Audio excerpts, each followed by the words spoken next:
E existem vícios emocionais, como eu comecei a falar na semana passada, todo vício emocional ele tem raiz em uma dor.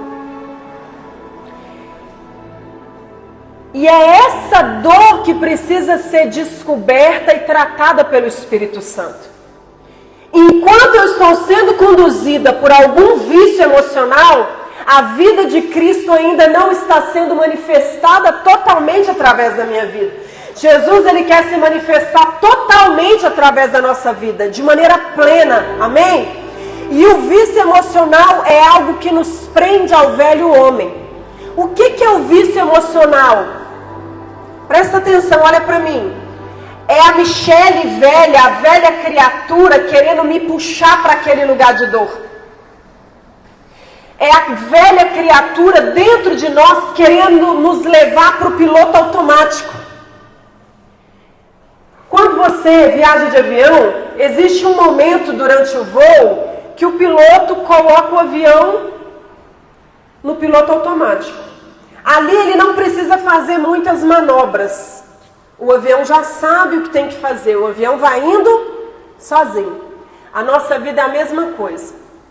Existe dentro de nós um piloto automático que foi ativado por uma dor. Essa dor provocou um vício. Aí a gente ora, a gente busca a Deus, a gente começa a crescer com Deus, mas aí o inimigo da nossa alma, sabendo dessa raiz lá dentro, promove uma circunstância para quê? Para nos puxar para essa situação novamente. E aí, ao invés de amadurecer com Deus e crescer com Ele, eu estou sempre voltando para aquela condição. Eu estou sempre tendo uma volta para aquele pensamento que às vezes de maneira inconsciente está controlando a minha vida. E o que nós vamos tratar hoje? Na semana passada, nós começamos. E hoje, eu vou falar de algo que é provocado também por uma dor. O orgulho é um vício emocional. Qual é a dor? O que faz o orgulho nascer no nosso coração? Humilhação e abandono.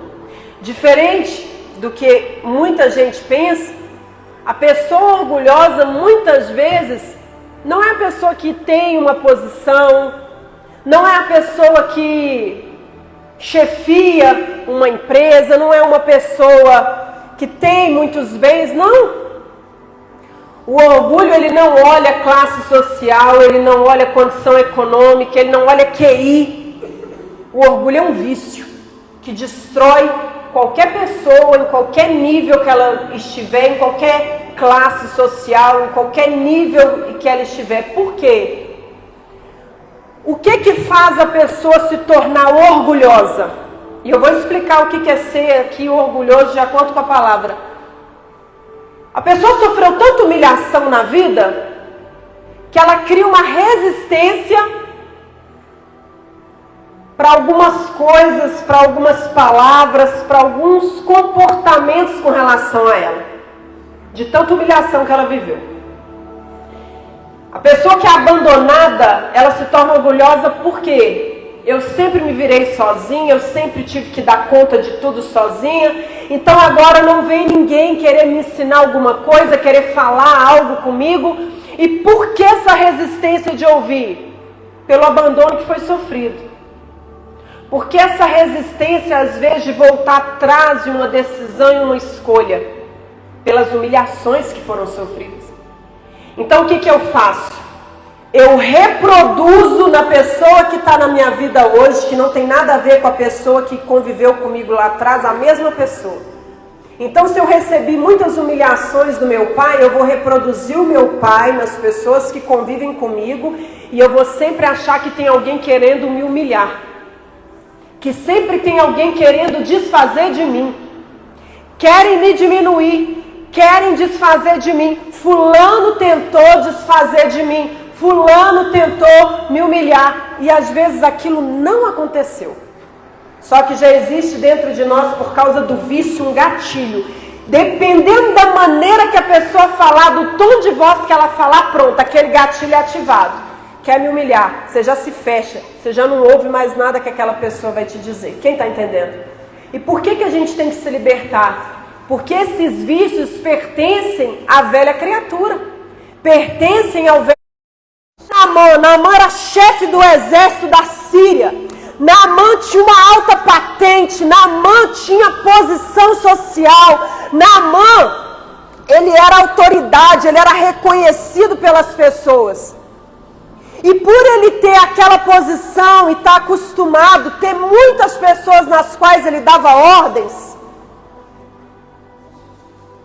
mesmo ele sendo uma pessoa que tinha um nível social elevado, ele era viciado emocionalmente.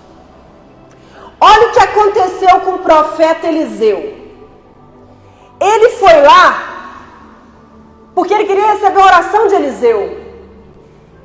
Quem que falou para Naamã que Eliseu podia curá-lo? A menina que morava na casa dele, uma serva. Uma pessoa que socialmente falando era inferior a ele, mas espiritualmente era muito superior, porque ela tinha comunhão com Deus, um Deus que ele não conhecia. E aquela menina falou com ele que se ele fosse em Eliseu, ele ficaria curado. Ali Deus já estava tratando o quê? A humildade de Naamã. Deus usou uma pessoa que aos olhos dele era inferior a ele para dar uma direção para a vida dele. E quantas vezes você recebe o conselho de alguém e por menosprezar a pessoa, você não ouve o que ela está te dizendo, mas Deus está usando a boca dela para direcionar a sua vida. A pessoa que deu uma direção para Naamã viver mais, não tinha o dinheiro que ele tinha, não tinha a posição que ele tinha, não ocupava o cargo que ele ocupava, mas ela andava com Deus. Ele ouviu, só que ele era tão orgulhoso. Olha para mim, igreja, presta muita atenção, que quando ele chega, ele esperava isso aqui, ó, versículo 9. Veio, pois, Naamã com seus cavalos, com seus carros, e parou à porta da casa de Eliseu. No versículo 10, então Eliseu lhe mandou um mensageiro dizendo, Eliseu mandou o quê? Mensageiro. Ele não foi atender ele pessoalmente. Ele mandou um mensageiro. E no versículo 11 diz assim, Naamã muito se indignou. Aqui na minha versão está dizendo assim, ó. Pensava eu que ele sairia a ter comigo, por-se-ia de pé, invocaria o nome do Senhor, moveria a mão sobre o lugar da lepra e restauraria a minha pele desta doença. Ele criou todo um ritual na mente dele. Eu sou tão importante que o profeta vai vir, vai ficar de pé diante de mim, vai fazer isso, isso e isso.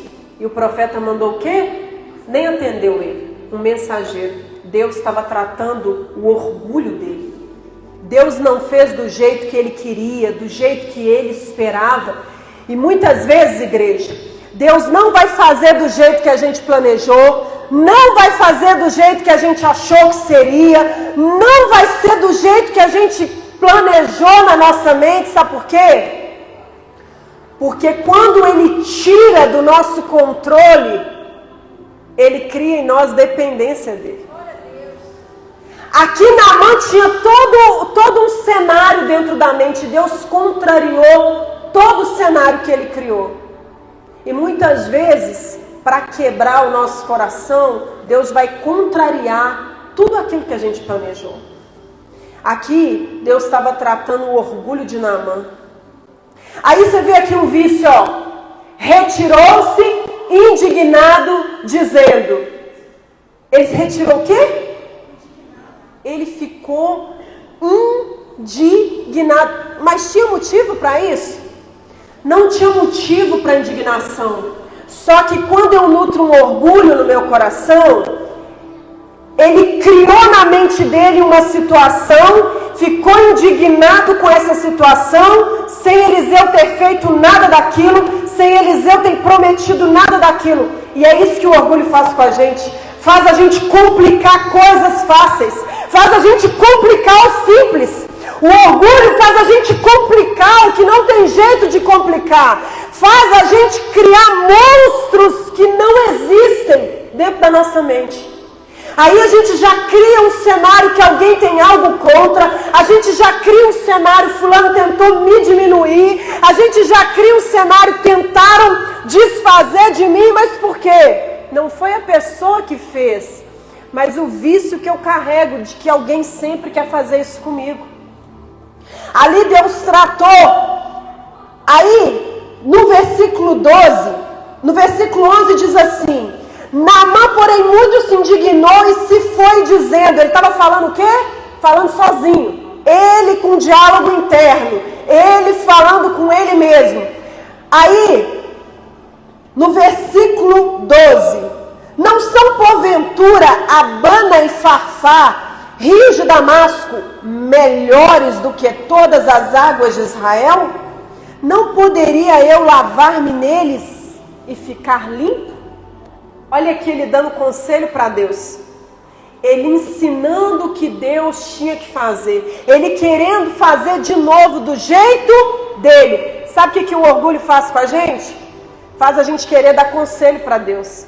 Faz a gente dizer para Deus: Senhor, faz assim que é melhor. Senhor, é assim que eu quero que aconteça. Aqui ele estava dizendo: mas o rio que me mandaram tomar banho é muito sujo. Eu tenho uma ideia melhor. Mas a ideia melhor de Naamã não traria resultado para a vida dele. A ideia melhor que nós temos não vai trazer o resultado de Deus para a nossa vida. A nossa ideia melhor não serve para a restauração da nossa vida. Quem está entendendo isso aqui? No próximo versículo diz assim, versículo 13: Então se chegaram a ele os seus oficiais e lhe disseram: Meu pai, se te houvesse dito o profeta alguma coisa difícil, acaso não a farias? Quanto mais, já que apenas disse: lava-te e ficarás limpo. Olha aqui a importância de você caminhar com pessoas que discordam de você. Os servos não alimentaram aquele sentimento de indignação que ele veio. Não alimentaram a murmuração, não alimentaram a reclamação, mas disseram para ele, em outras palavras: Naamã, para de complicar as coisas, é só mergulhar. E quantas vezes Deus manda você fazer algo, já falou no seu coração para fazer, já mostrou para você fazer, mas aí você fica complicando as coisas. Você fica trazendo situações que não precisa trazer. Fica trazendo complicações para aquilo que não precisa trazer. E Deus às vezes te pediu uma coisa muito simples, muito clara. E a gente só precisa fazer o que Deus pediu para que a restauração então ela aconteça na nossa vida. O orgulho de Naamã era tão grande aqui que ele disse o seguinte: eu vou me banhar nessa água suja? Eu vou fazer do jeito que Deus quer? E aí ele tinha duas opções: ou fazer do jeito que Deus queria, ou continuar do jeito que ele estava. E a nossa vida é assim. Tem momentos que nós somos esse Naamã. Ou a gente escolhe fazer do jeito de Deus, e às vezes o jeito de Deus é o jeito que a gente não entende, é o jeito que a gente desconhece, é o jeito que a gente não sabe como vai ser, mas a gente já tem um planinho certinho do nosso jeito para ir. Só que do nosso jeito não vai dar em nada. E aqui Deus tratou Naamã, porque veio novamente quem? Os servos dele para dizer para ele: faz o que Deus pediu para você fazer. Só que muitas vezes o orgulho impede que Deus ele faça tudo o que ele quer fazer na nossa vida. Por quê? Porque por causa do orgulho eu resisto uma palavra dita por alguém, usado por Deus. Por causa do orgulho, eu permaneço fazendo a mesma coisa do mesmo jeito, porque é do meu jeito que tem que ser. Eu conheço pessoas, gente, que preferem se afastar, preferem se isolar, do que reconhecer que do jeito dela não dá certo. Então, quando a gente carrega que é do nosso jeito, que é sempre do nosso jeito, que do jeito do outro não dá, que de outra forma não vai dar certo, a gente fica preso a viver somente daquilo ali. A gente prende a nossa vida a uma condição onde ela não vai sair daquilo ali. Emocionalmente, fisicamente e espiritualmente. Casamento acontece muito, né? Da mulher ser teimosa e falar, não, tem que ser do meu jeito. Se não for do meu jeito, não vai dar certo. E às vezes, Deus já mostrou de uma outra forma para o marido. A mesma coisa o marido, às vezes Deus já mostrou de uma outra forma para a esposa, mas ele é do meu jeito que tem que ser. E aí Deus vai deixando. Sabe qual que é o problema? É que enquanto a gente nutre esse sentimento de que esse vício de que tem que ser do meu jeito, então eu me fecho para aquilo que Deus tem.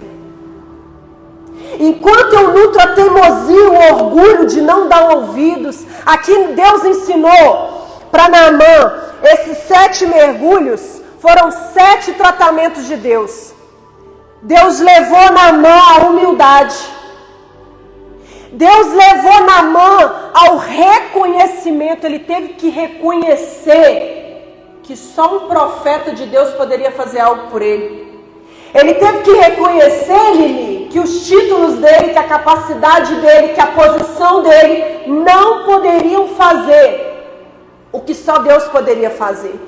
Deus tratou a perseverança, porque Deus podia ter curado no primeiro, mas Deus fez ele mergulhar 7. Deus tratou a fé, porque na primeira vez ele olhou e estava leproso, na segunda ele olhou e estava leproso, na terceira ele olhou e estava leproso. Aqueles 7 mergulhos, Deus estava tratando a fé dele. Naqueles 7 mergulhos, Deus tratou a paciência dele. Naqueles 7 mergulhos, Deus tratou a obediência dele. Porque ele teve que obedecer. Então, existem situações na nossa vida que Deus está querendo colocar no nosso caráter humildade. Humildade para reconhecer que ninguém sabe tudo e que todo sabe tudo não sabe nada. Toda pessoa que você conhece que sabe tudo, ela não sabe nada. No momento em que você acha que sabe tudo, você para de aprender. E nos dias de hoje, se você não for capaz de aprender, desaprender e aprender de novo, em um mês você já está para trás, porque todo dia tem coisa nova acontecendo. Existem situações que Deus ele quer colocar humildade. Sabe o que é ser humilde? É parar para ouvir. Hoje em dia, poucas são as pessoas que estão conversando com a outra e param para ouvir.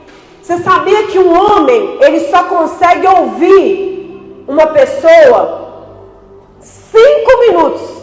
Quanto tempo? Depois de 5 minutos ele não está prestando atenção mais. Eu estou falando conversa. A mulher tem a capacidade de ouvir 15 minutos. Olha como é que a gente é nesse sentido. Por quê? Porque nós falamos o que sentimos. Os homens falam o que eles pensam. Por que mulher fala besteira demais? Às vezes, na discussão com o marido, fala um monte de besteira, depois eu morro. Perdoa. Quem nunca? Vou levantar as mãos e os pés. Por quê? Porque a gente fala o que a gente está sentindo na hora. Homem não. Homem fala o que ele pensa. E aí, se ele não souber que a gente fala o que sente, ele vai achar que o que a gente falou, a gente realmente pensa. E muitas vezes, na maioria das vezes, o que a gente fala na hora da raiva, a gente não pensa nada daquilo. É só na hora que você fala e depois você fica, meu Deus do céu, como é que eu peço desculpa agora? É ou não é? E por quê? Voltando agora para a palavra. O orgulho é o que faz com que a gente não tenha humildade para saber que com o outro eu vou aprender, que sempre tem alguma coisa, sempre. Por exemplo, a Lili sabe de coisas que eu não sei, a Natália sabe de coisas que eu não sei, a Maísa sabe de coisas que eu não sei. E quando a gente está junto, a gente agrega, a gente recebe e a gente agrega. Compartilha. Agora, se eu sou viciada em orgulho, eu não recebo nada que eu escuto. E quantas vezes Deus vai usar alguém para falar uma coisa simples, que se você fizer vai mudar a sua vida. Vai colocar você em um outro nível na sua vida. Aqui quem mudou a vida de Naamã foi a empregada dele. Quem fez com que Naamã multiplicasse os anos de vida foi alguém que, socialmente falando, estava abaixo dele, mas ele teve humildade para ouvir. E o viciado orgulhoso, ele não ouve ninguém, ele não recebe nada de ninguém. Se Naamã não fosse tratado na humildade, ele tinha morrido na lepra. E quantas vezes a gente está morrendo por causa de uma situação que a gente está alimentando? Por não ouvir o conselho de alguém, por não buscar o conselho de alguém que sabe daquilo. Aqui, olha só o que aconteceu com ele. No versículo 14, então desceu. O que ele teve que fazer? Descer. Sabe o que a gente tem que fazer para ser curado? Para ser liberto desse vício? Descer. Eu só me liberto do orgulho quando eu desço. Descer não é se humilhar. Descer é ser humilde para ouvir. Descer é ser humilde para aprender. Descer é ser humilde para dizer: Senhor, eu começo tudo de novo se for necessário, mas agora eu começo do jeito certo. Agora eu faço do jeito que o Senhor está falando, mas eu vou descer, nem que eu tenha que descer 7 vezes. Por isso que a Bíblia diz que se o justo cair 7 vezes, Deus vai levantar. Porque se você colocar no seu coração hoje: eu não aceito ser uma pessoa orgulhosa, eu não aceito ser alguém fechado dentro das minhas ideias, eu não aceito que isso me domine. Muitas vezes ninguém está tentando te humilhar, ninguém está tentando desfazer de você, ninguém está diminuindo você, mas é você que carrega esse vício, porque lá atrás você foi humilhado e você fica reproduzindo o passado. Eu comecei o culto dizendo o seguinte: o velho homem dentro de nós nos aponta para o nosso passado, Deus nos aponta para o nosso futuro. O velho homem é orgulhoso, se sente humilhado, se sente diminuído. O novo homem sabe que é príncipe, herdeiro de Deus. Vem cá, alguém consegue humilhar um príncipe? Consegue? Só que se você não tem consciência que você é príncipe, você se sente diminuído. Não é a pessoa que te diminui, é você que se sente diminuído. Porque, gente, eu sou tupetuda. A pessoa pode falar qualquer coisa comigo, porque para me diminuir é muito difícil. Então, nesse sentido, a gente tem que ser espiritualmente, a gente tem que não permitir que isso aconteça. Porque isso indica um vício. E aqui diz assim, ó, olha como é que é forte. O versículo 14. Então desceu. Ele fez o quê? Desceu. Mergulhou 7 vezes. Conforme a palavra do homem de Deus. Ele fez o quê? Do jeitinho que foi falado. E a sua carne se tornou como a carne de uma criança e ficou limpa. Versículo 15. Voltou ao homem de Deus ele, toda a sua comitiva, se pôs diante dele e disse: eis que agora reconheço que em toda a terra não há Deus senão em Israel. Agora, pois, te peço, aceites um presente do teu servo. Olha aqui o que aconteceu com Naamã. Ele reconheceu o poder de Deus na vida dele depois que ele desceu. Ele viveu um milagre depois que ele desceu. Ele foi restaurado depois que ele desceu. Se você quer ser restaurado, se você quer viver um milagre, se você quer ver o poder de Deus, a gente tem que começar a descer. Descer do nosso orgulho. e pedir a Deus para nos libertar desses vícios que nos prendem no velho homem. Antes, o último mergulho de Naamã foi a vitória. Foi ou não foi? Então Deus tratou aqui, ó, vamos lá comigo, humildade, reconhecimento, obediência, perseverança, fé, paciência. O último, vitória. Então Deus vai tratar a nossa paciência, Deus vai tratar a nossa fé, a nossa obediência, a nossa humildade, o nosso reconhecimento, a nossa fé, a nossa perseverança, antes que Ele nos entregue a vitória. Amém? E isso aqui é muito forte, por quê? Porque Deus ensinou Naamã parar de complicar as coisas e ensinou Naamã a ouvir. E hoje eu quero orar de maneira intencional no sentido de que Deus liberte seu coração de todo orgulho. Ah, pastora, mas eu não sou orgulhoso, não.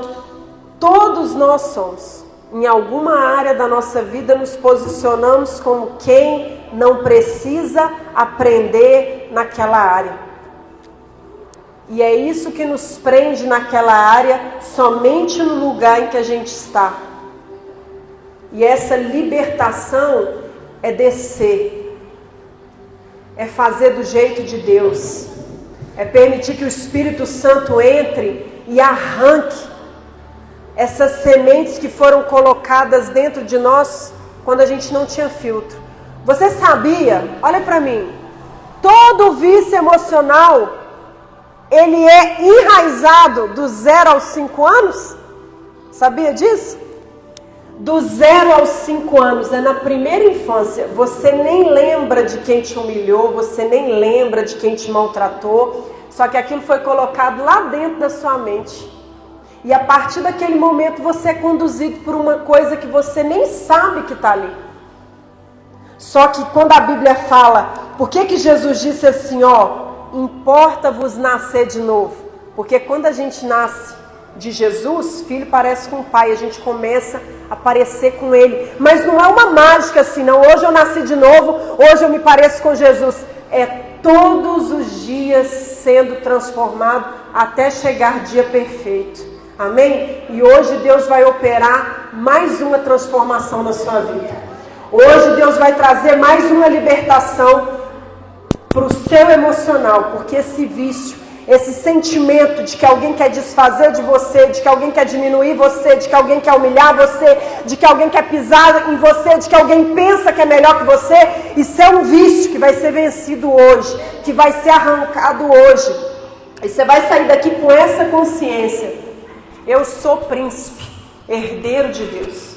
E todas as vezes que você for tentado a pensar as mesmas coisas, você vai pensar no que a palavra de Deus diz sobre você. Porque é só assim que a gente vence. Eu estava escutando uma pessoa que largou o vício do cigarro, né?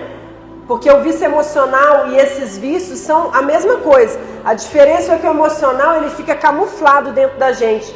E o que é largar, por exemplo, o vício do cigarro? O meu pai, quando parou de fumar, ele falava o seguinte: quando dava vontade de fumar, ele mascava um chiclete.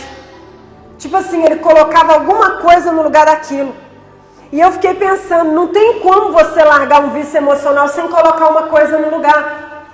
Então, quando você pensar, quando você tiver a sugestão mental desses pensamentos, o que você vai fazer? Você vai pensar no que eu estou te dizendo.